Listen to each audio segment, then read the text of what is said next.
Founders, welcome back to the 0 to 5,000 podcast, where we obsess over the convergence of human potential and business results. Today, our hosts Drew McClure and Jordan Mitchell have another insightful conversation for you. So let's jump right in. Okay, my founder friends, welcome back to the podcast. Today, we have the pleasure of being joined by Ashutosh Garg. Ashu founded Eightfold.ai to leverage artificial intelligence to help companies like Hulu, Twilio, Postmates, and Capital One retain top performers, upskill and reskill their workforce, recruit top talent efficiently, and reach diversity goals. He's also the co-author of the book, What's Next for You? The Eightfold Path to Transforming the Way We Hire and Manage Talent. Today, we are joined by Ashu himself. So thank you for being here, my new friend. How are you today? Thank you for hosting me. Awesome. Yeah, I'm excited. I'm excited to have you here. So first off, how did you even get into this? How did this whole thing get started? Well, I'm a serial entrepreneur, machine learning person by training. This is my second venture. And key thing was, let's do something that is good for society. If we can help everyone get a better job, better career, better employment, we will change the world. So we started in 2016 with the mission of enable the right career for everyone. Let's go solve for employment. What led to you seeing that as the problem that you wanted to solve? Well, 99% of the people I meet are not satisfied with their own job, their own career. No one is helping them. Like Drew, as you were telling about your story, right? That when pandemic hit, you switched to also doing podcasting. But today, it is all driven by your own initiative. Today, you get the job based on who you know. Can we completely change the equation so that you get the job, you get the career based on what you are capable of doing, not just what you know, have done in the past or who you know? Yeah, I love that. So where did you start as trying to create a solution for that problem? We looked around, and what we found is that actually employment is a marriage between an individual and the enterprise. So we really need to understand where jobs are, what these companies are doing. And what was interesting is that while talking to people, they were frustrated about their own employment, about their own career. Enterprises were equally, if not more, frustrated to get the right talent. Were struggling to figure out where's the talent, who's the right talent for them. And especially in an ever-changing world where things are constantly evolving. Right? So we started by working with some of the largest enterprises across the globe to understand what they have done over the years, who they have hired, who has performed well over there, learn from their data to better model what is relevant for which enterprise, and also bring the data from across the globe to better understand how people have navigated their career, and use that to enable enterprises to better understand the fit of each person for the roles in their own organization. Yeah. So you conducted some research with these large organizations. Basically, it sounds like to find out what are the characteristics that were in common with someone that was successful at that company, and what were the characteristics of those that really struggled. Is that what I'm hearing? Yeah, mainly on the positive side, what makes someone successful in an organization. Look at for each function, each department, each role, who are the people they have hired in the past, who are performing well over there, who are growing in their career, who are the right fit for the organization, what are their characteristics, right? What skills those people have, and can we use that learning to understand each person as they're coming through the door? Yeah. There are other employees in other departments who may want to move into that function, that department. How do you basically connect the right people to the right job? Yeah. Did anything surprise you about the findings of that research? I think the simplest one, and at some level, in hindsight, the most obvious one, that when you ask people what are they looking for is so different from what actually is relevant for them. And the reason I say in hindsight it's the most obvious one is when you ask people who they are, the answer is very often not exactly who they are, but who they want to be, aspire to be, right? Like organizations will say that, oh, I'm looking for someone with these 20 different skills, or I'm looking for someone with 20 years of experience. But guess what? The last person you hired didn't have 10 out of those 20 skills, or the person who's top performer in that role has been with the company only for 5 years, so they don't have 20 years of experience. So are we really calibrating things correctly? And even that simple thing was an aha moment for enterprises. Yeah. Like I still remember in the early days, one of this example where I showed up at a company demoing our product, and this leader from that organization asked me to make a query around a specific role. The system brought up the top 10 candidates for that role. And his first take was, oh, that first candidate makes no sense. He doesn't have the skills that I'm looking for. Your matching is poor. Yeah. The person sitting next to him was like, but hold on a minute. The first person is the one we hired last week for the same role, or a few months back for the same role, and is a top performer. So sometimes people have their, when they project themselves, like human understanding of data is very limited. Characteristics is very limited. And sometimes machines are much better, a lot more capable of doing this at a scale. Hmm. And to me, that was both an aha moment, also a moment which told me that there's something real over here, something extremely Yeah. Yeah. How do you, from a data standpoint, how do you get to see and learn what is actual, right? Like what the actual thing is, the actual traits, the actual things versus what you're talking about, the subjective, um, point of view or who I want to be, answering the question subjectively, right? Like how do you actually get to the bottom of it? I think by giving people the transparency, guiding them through the process. A very common thing people ask me is, but what about culture fit? And to me, that's a perfect example of where diversity can become a huge challenge, right? I'm looking for someone who's a great culture fit. I have no idea what that means, right? But what is relevant for this job? Let's talk about that, right? Oh, I'm looking for someone who's very energetic. Well, is that your perception of energetic, or can you quantify it? How do you think about it in the context of the work, right? Someone who is very outgoing, someone who's very gregarious, someone who's great orator, someone who thrives in a startup environment. Like as soon as you start putting those kind of subjective things, right? Right. I think you're on a very slippery slope. I'm looking for someone who has scaled the company, someone who has gone through multiple pivots, someone makes sense. I can quantify that, right? Someone who has seen 3 pivots, someone who has scaled the company from 1 million to 10 million, 100 million, right? And that's very understandable, right? Someone who has worked in a company where things were still getting set up makes sense. Someone who will be a great marketer, who will be great with field events, makes sense. Like versus someone who's outgoing, I don't know what that means, to be honest, right? Right. I mean, and your definition of that might be very different from my definition, from the next person's definition, right? So I think that is what we are trying to change. That let's focus on the skills that are relevant for the job. Let's focus Hmm. on characteristics that are relevant for the job versus what you might perceive or might think, might imagine. Totally makes sense. I want to get to your founder's journey for a little bit. You mentioned that this is your second business that you've started and scaled. What, if anything, is different about this second time around versus the first time? The big difference in the early days was that second time you have some credibility coming in. People trust you more. When you say something, people are like, okay, let me listen to what he's saying. Fundraising was a bit easier for the first round, for example. Yeah. In my case, I didn't start this company in the same vertical, same space as the first company.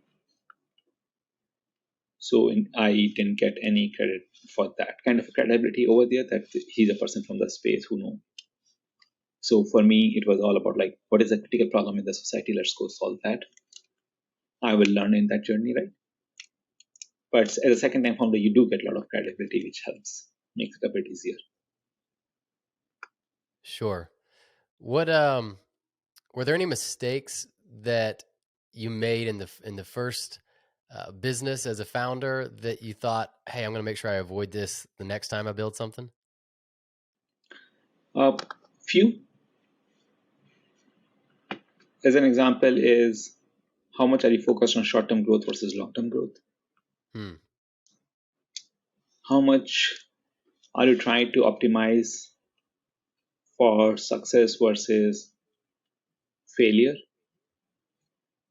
And I can dive into that a lot more. Yeah.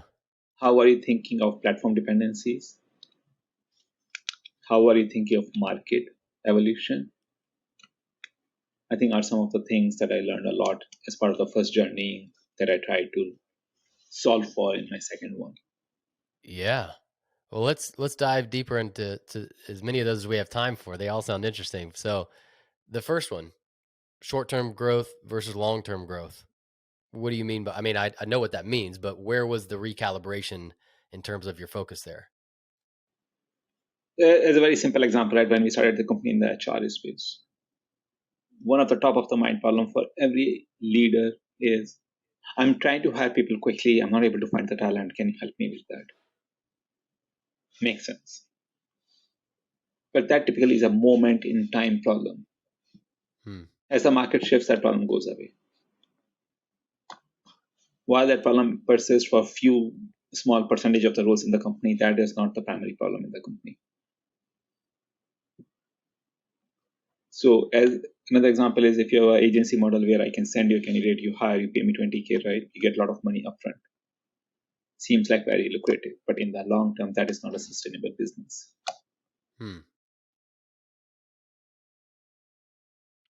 Having a pricing model that helps you extract a lot of value on day one may not be the right pricing model in the long term. So thinking through how your customer is going to perceive it, right, can have massive impact in the long term on your business. So some of the trade-offs you are making is this a viable business in the long term? Is this a problem that is going to persist for the long term? If this enterprise were to change, if the market were to change, will this problem persist or not persist? Because what we do know is that things will change, evolve over time, right? Yeah. Whatever problem you are solving, is it going to be an important problem in the long term or not? So what does that look like for you in the context of Eightfold? A very simple example would be that pretty much every competition we have in the market, right, it started as either a talent acquisition company or a talent management company.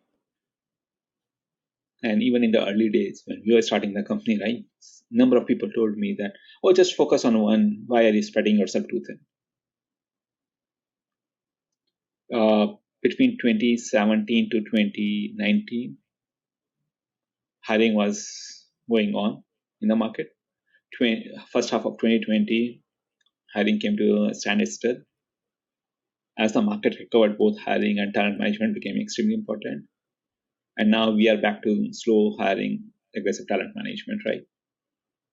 A company that just focused on one or the other struggled during this journey. Yeah.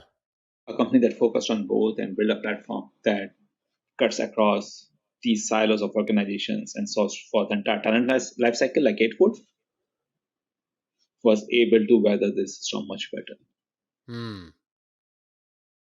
That's interesting. So, like you said, the conventional advice is really niche down. Don't spread your focus. Only solve one problem. But what you're finding is a little bit of diversification actually allowed you to weather some serious challenges to the economy and the the global outbreak and all that stuff was presenting you. Yep, absolutely. Wow. What I'd love to hear more about too is this idea of platform dependency. What does that mean and how does that apply? If you're building a company that depends on just one other enterprise, which has a large market share. So, for example, if you're building a company which is fully dependent on Salesforce success, If you're building a company that is wholly dependent on AWS success, for example, right, or Google success, then the issue with that is the day this other company changes their course, their priorities, their focus, you can be wiped out. In my previous company, there was a huge dependence on Google, so that hurt us. This time around, for example, right, companies back in the days, there were many companies like Trial Page of the world that were built on the Facebook platform. Yeah. Or Zynga. The day Facebook changed their policies, they got decimated. Or Facebook was too dependent on Apple platform on the payment side, right?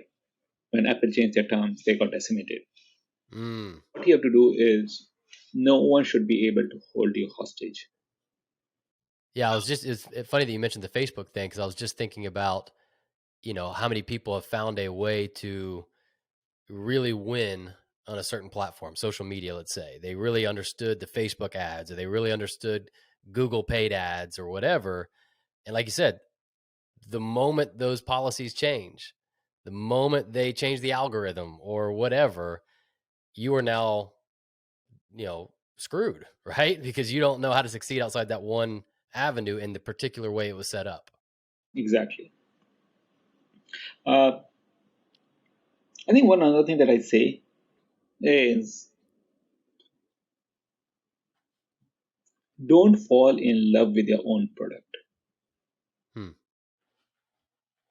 Typically, what you will find is that entrepreneurs love their offering too much.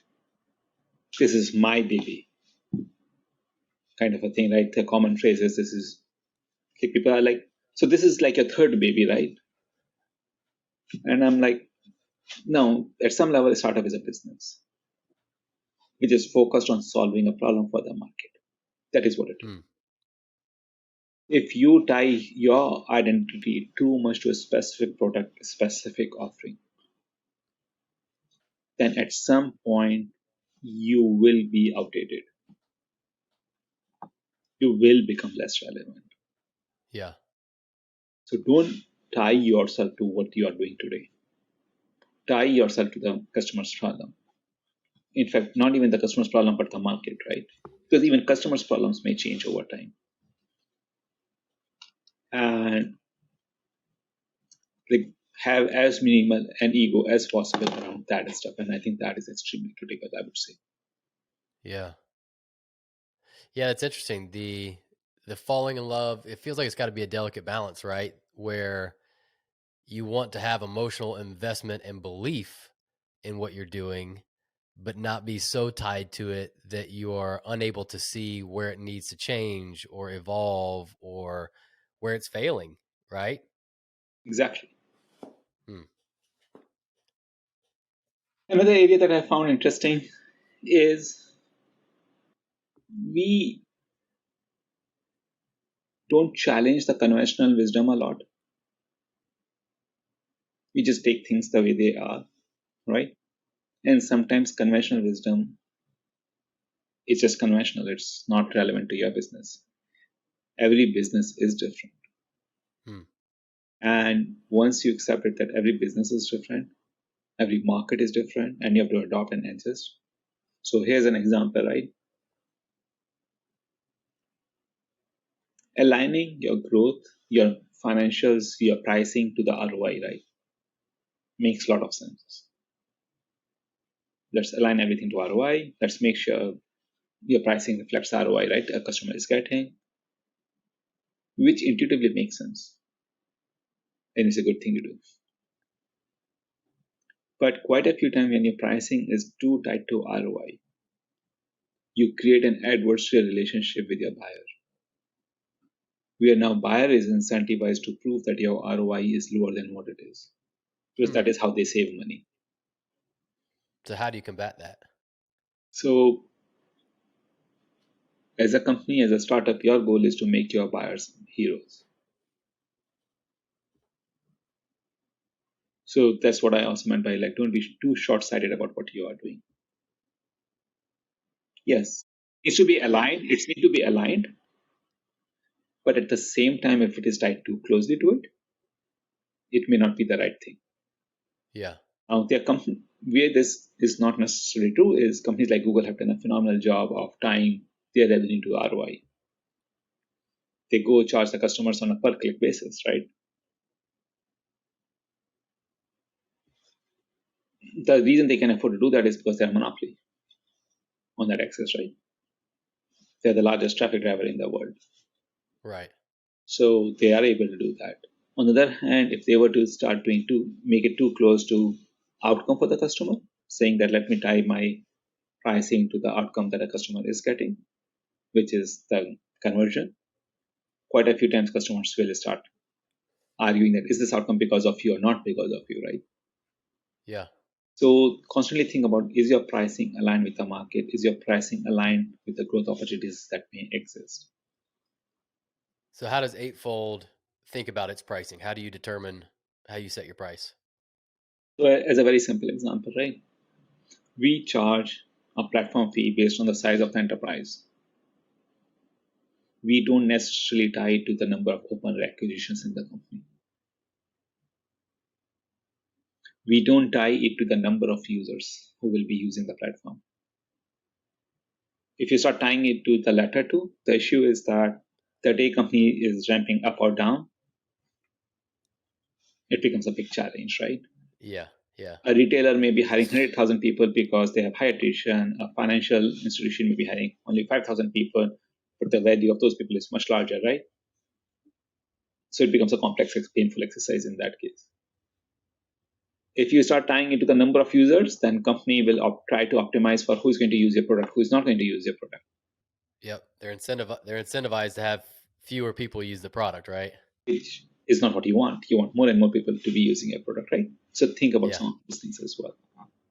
You all have been successful. It sounds like from the very get-go, even getting certain companies to participate even in the research of what became Eightfold. How did you get them to trust you enough to invite you into that space?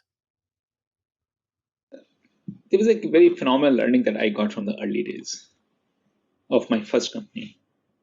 So in my first case of my first company, we signed a customer, Lightning, a company that sells lighting fixtures from Minneapolis.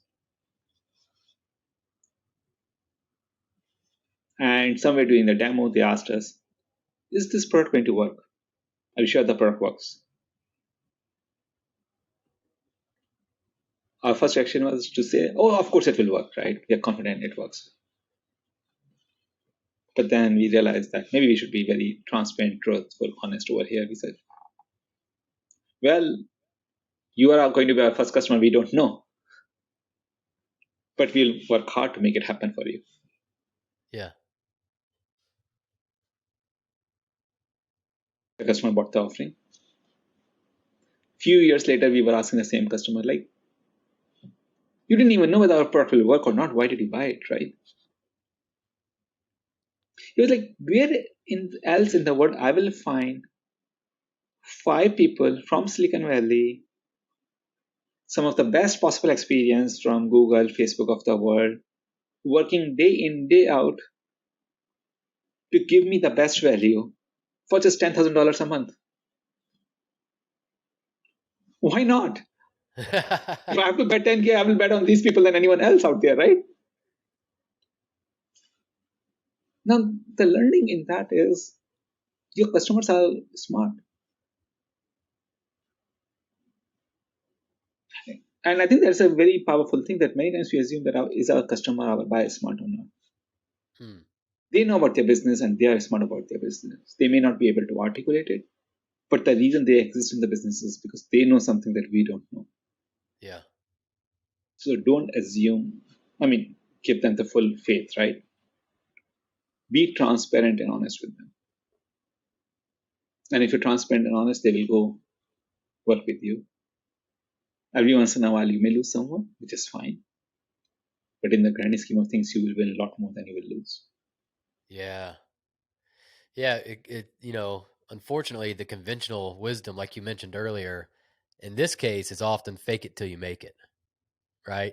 That, hey, you gotta act like you're your 100th customer, even though you're the first, and that could cause a lot more problems.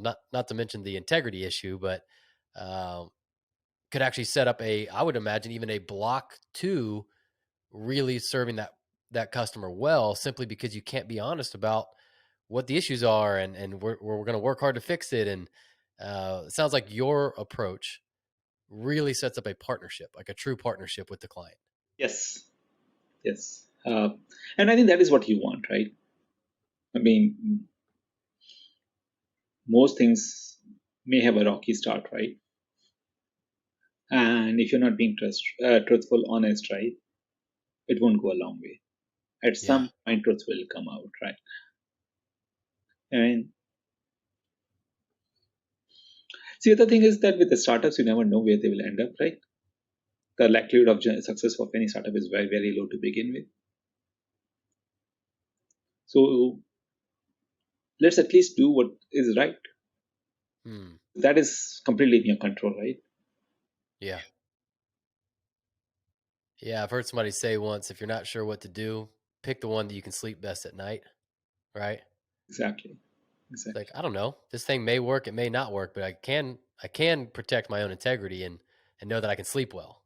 And I was like, I don't know whether it will work or not, but you know what? I won't rest until I make it work for you, right? Yeah. Won't slow down, right? I like that. Well, you mentioned, the amount of startups that do not make it. They don't even escape the first 2 years, right? To ever see profitability, to ever find a real fit in the market. What do you think are some of the reasons that you all were able to defy the statistics and actually succeed as a startup? Well, first, I talk about the stories that are successful. I'm not sharing. I mean, I do have those skulls in between, right, which have not gone anywhere. But on a more serious note, right,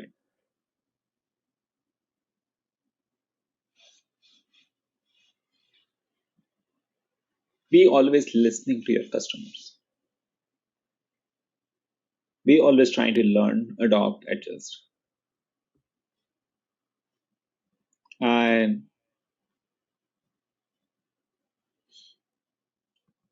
what I say about myself is I'm a highly, highly optimistic person. Like, for me, every situation is a glass half full. What can I do? Not why it won't work, but what can make it work? That is a question I'm constantly asking about everything, right? And I think that has helped me a lot. Because you're always looking for a solution versus digging into a problem. That's beautiful. Listening to the customer, looking for the solution. I mean, a lot of more than just the tactical I hear in that. I also hear the ingredients that will produce resilience, right, in you, that you don't give up at the first roadblock where you're surprised that, hey, this isn't what they wanted or needed, or I thought this would work and it didn't. You've got more of a resilient mindset toward it. And I think what happens over time, right? I've been doing now startups for more than 15 years. So it's at some level a long, long time. And over the years, you learn, right, that everything at some level is transitory. So good things will come your way, bad things will come your way, right? Just stay focused, keep learning, keep trying to problem solve, right? Yeah.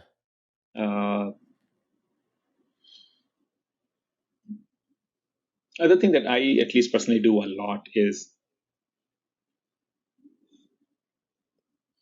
while I have strong opinions, which enables me to be very, very decisive,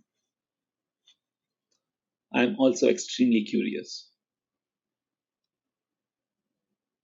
For the smallest thing, I will call 10 people and ask their opinion. I will ask my chief of staff, I will ask my board, I will ask the customer, I will ask a personal friend, I will ask my wife, I will ask everyone. Because you never know what someone will tell you at what moment that will turn out to be valuable, right? Yeah. Ultimately, the decision is yours. But getting the data from everyone is valuable, right? And the day I start thinking, then I know everything. I don't need to ask. This person is too junior to me. What are they going to tell me? Like the day you start blocking yourself, Yeah. don't go anywhere.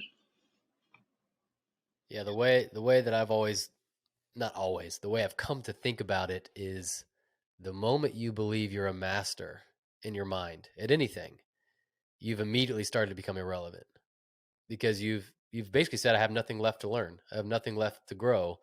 And yet the world is still changing and growing and you are not, right?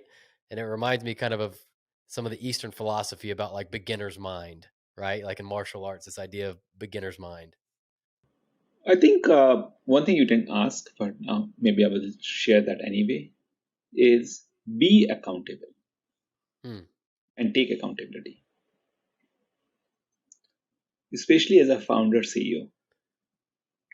But each one of us are CEO of our own role, our own life, right? At some point, it was almost an aha moment where I realized that actually the buck stops with me. Now, you may say that's a very obvious thing, right? But never be able to say that I am not able to do this, I can't do this, I'm not doing this because of someone else. No. Ultimately, every decision is mine. I have to take accountability and ownership of that. And that accountability mindset is extremely important. Extremely important, right? And it forces us to rethink every conversation, every action, every activity. So it's a simple thing, right? You may say that, okay, why did Ashu not have the proper lighting, which as I'm reflecting, it's not necessarily good, right? For me, the accountability is what I could have done. For you, it is what you could have done to make sure it is there, right? And if all of us start owning that accountability by ourselves, right, we become a lot more successful. Because we have nowhere to hide, we have nowhere to run to, we have no one to pass the blame to. Buck stops with me. Yeah, it can be a very empowering way of looking at the world, even though it feels like the opposite at the beginning, right? It feels like, oh, I'm taking the blame and it's not fully my fault. But in reality, you're empowering yourself because you're saying, I have ability to change the situation, to do something so that outcome is different next time. And to me, it's empowering, right? Like there are times I'm going for my company meeting, right? And I will have 5 people give me advice that Ashu, you should say this or you should not say this, right? But ultimately, when I'm standing, people are hearing me. They're not hearing anyone else. Yeah. So I believe in everything that I'm saying, or I should not say. I can't go in and say that, oh, I said this because this other person in my team asked me to say this. Yeah. And you can get around, you can hide behind someone else for a short period, but at some point in your life, it's going to catch up. Yeah. That's really good. That's solid wisdom. So far, you've given us really foundational things that I believe would really build long-term success. You've talked about integrity. You've talked about transparency. You've talked about curiosity, continued development, diversification. These are awesome. These are like solid principles for myself and many founders included to really take to heart and build upon. Awesome. Yeah. Last question for you, just because, you guys have AI in the name and we're in the middle of what seems to be an AI revolution. Are you excited about what's happening in the world of AI right now and how that might improve or expand your service and product? I'm super excited.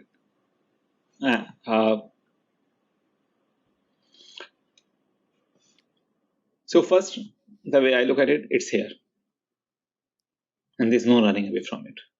Like it or not, it's here. It's here. And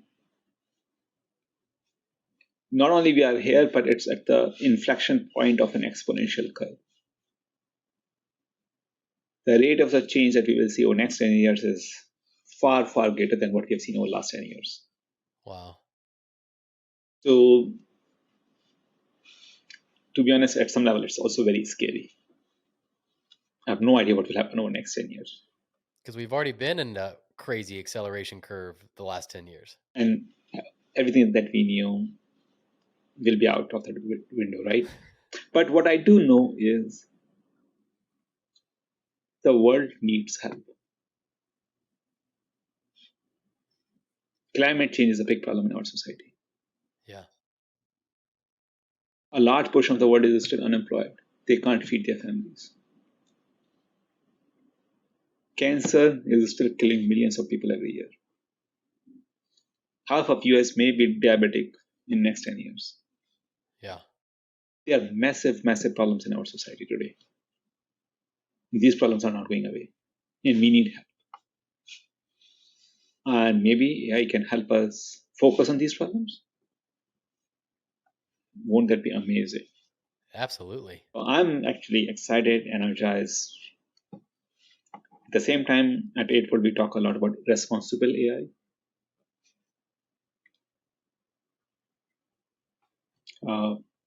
And I think with AI, we have great power, but also comes with great responsibility. We have to do the right things. What do you think needs to happen in order for there to be for there to be responsible AI? I mean, is there a governance? Is there like, I don't know. How do we right now? It just feels like the Wild West. It feels like anyone and everyone could use it however they want, which is great. Yet we also know, like you said, with great power comes great responsibility. How do you think about that? I mean, governance is a fine, but it's typically a catch-all phrase. So that's why I'm a little bit not going over there. Yeah. I think a few things that we should really think a lot about is transparency, human in the loop, being a way to put checks and balances over there. Am I doing it to help myself versus am I doing it for someone else? So a very simple example is that ChatGPT, right? Everyone is talking about it. Let's say I use ChatGPT to write an email to you. And one scenario is I go to my Gmail and it says that ChatGPT, can you generate an email that I can send to Drew? It generates an email, I see it, and I send it to you. I know exactly where the content came from in some sense, right? Where this email came from. I looked at it. I'm like, yeah, it kind of makes sense. I'm okay with that going to you, right? Let's say you get offended by that, right? I can take the responsibility of it accountability because I looked at it, right? On the other hand, I just hit a button. ChatGPT just sent an email to Drew. I have no idea what it did. I'm completely out of that loop, right? Right. I have no idea what it sent to you. It may be excellent. It may be a disaster. So thinking through some of those things will go a long way, right? In each process, how are you bringing human in? How are you bringing that validation loop in? I think is extremely important. That's really good. Yeah, checks and balances is exactly the thing I'm thinking about. But this is exciting. Ashu, thank you so much for your time. Thank you for sharing your story, your wisdom with us. I'm excited to watch Eightfold continue to grow and serve the world. And I'm glad there's founders like you out there. So I appreciate you. Awesome. Thank you. Thanks, Drew. Founders, thanks for listening. We hope you enjoyed it. Make sure you subscribe to the podcast and hop into our monthly founder email so we can ensure you stay on the edge of peak performance and massive business results.